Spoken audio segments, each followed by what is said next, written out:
ଆରେ ଇଏ କ'ଣ ମୁଁ କାନ୍ଦୁଛି? ନାଇଁ ନାଇଁ ନାଇଁ ମ ଆପଣ ମାନେ ଭାବୁଛନ୍ତି କି ମୋ ଶାଶୁ ଘରେ ଟର୍ଚର ହେଉଛି? ନା ନା, ଆର ଅସଲିୟତ କ'ଣ ଦେଖନ୍ତୁ। ମୋ ଲୁହର କାରଣ ପିଆଜ। ପିଆଜ କାଟୁଛି, ସେଥିପାଇଁ ମୋ ଆଖିରେ କେତେ ଲୁହ। ଏ ପିଆଜ ମୋ ଆଖିରେ ଲୁହ ଆଣିଦେଲା। କାନ୍ଦି ଚାଲିଛି ମୁଁ। କେତେ କାନ୍ଦିଲିଣି ଦେଖନ୍ତୁ ତ।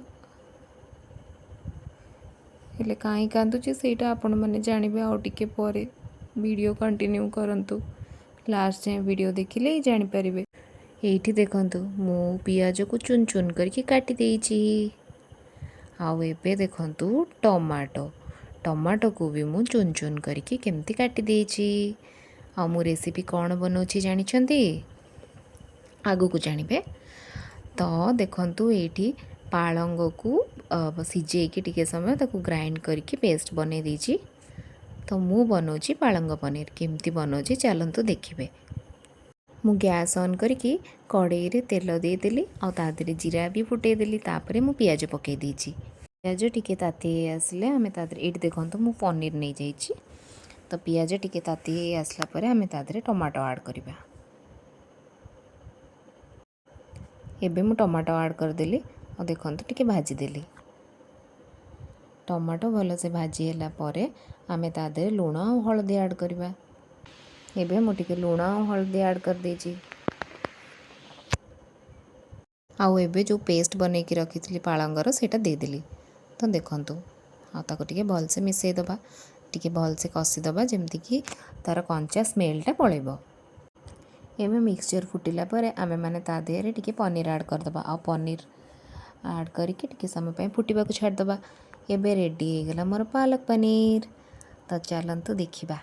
ଆକ୍ଚୁଆଲି ଘରେ ମାଆ କେବେ ବନାନ୍ତିନି, ବାବା ସବୁବେଳେ ପାଲକ ପନିର ବନାନ୍ତି, ଆଉ ସେ ବହୁତ ବଢ଼ିଆ ଟେଷ୍ଟି ବନାନ୍ତି। ଦେଖିବା ଆଜି ମୋର ହାତର ଖାଇବା ତାଙ୍କୁ କେମିତି ଲାଗୁଛି, ପଚାରିବା। କେମିତି ହେଇଛି? ଭଲ ହେଇଛି? ଆଉ ଏବେ ଆସିଗଲୁ ଆମେ ଶାଶୁ ବୋହୂ ଖାଇବା ପାଇଁ। ଦେଖିବା ମାଆ କ'ଣ କହୁଛନ୍ତି, ମାଆଙ୍କୁ କେମିତି ଲାଗିଲା। ବାବାଙ୍କ ହାତରେ ତ ଖାଇଥିଲେ, ଆଜି ଫାର୍ଷ୍ଟ ଟାଇମ୍ ମୁଁ ବନେଇଛି, ମୁଁ ଫାର୍ଷ୍ଟ ଟାଇମ୍ ବନେଇଛି। ସେଥିପାଇଁ ଦେଖିବା କ'ଣ ଲାଗୁଛି ମାଆଙ୍କୁ। ମାଆଙ୍କୁ ଚାଲନ୍ତୁ ପଚାରିବା ତାଙ୍କୁ କେମିତି ଲାଗିଲା। ଦେଖିବା ମାଆ କ'ଣ କହୁଛନ୍ତି, ମାଆଙ୍କ ରିଆକ୍ସନ୍।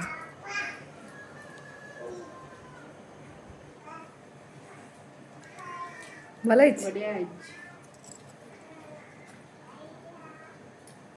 ହେଲା, ଏବେ ତ ବାବା ମାଆଙ୍କର ଜାଣିଗଲି କମ୍ପ୍ଲିମେଣ୍ଟ। ଏବେ ଚାଲନ୍ତୁ ମୁଁ ଟିକେ ଟେଷ୍ଟ କରିଦିଏ। ନିଜେ କେମିତି ବନେଇଛି ଜାଣିବା ଦରକାର ନା। ଦେଖିଆ ମୁଁ କେମିତି ବନେଇଛି ଟିକେ ଚାଖେ। ମା ବାବାଙ୍କର ତ ଶୁଣିକି ଲାଗୁଛି କି ଭଲ ହିଁ ବନେଇଥିବି। ଟେଷ୍ଟି ଟେଷ୍ଟି ତ ଅଛି। ମୋ ରିଆକ୍ସନ୍ରୁ ଆପଣମାନେ ଜାଣିପାରିଥିବେ। ହଉ, ଏବେ ଆପଣମାନେ ବି ଏମିତି ବନେଇକି ଖାଇବେ, ଆଉ ମୋତେ କମେଣ୍ଟରେ କହିବେ କେମିତି ଲାଗିଲା। ମୋ ଶାଶୁ ବୋଉଙ୍କୁ ଖାଇବା ତ ଏବେ ଷ୍ଟାର୍ଟ ହେଲା। ଗପ ରହିଲି, ନମସ୍କାର, ଜୟ Jagannath. Like, share and subscribe କରିବେ। ସବସ୍କ୍ରାଇବ୍ କରିବାକୁ ଭୁଲିବେନି।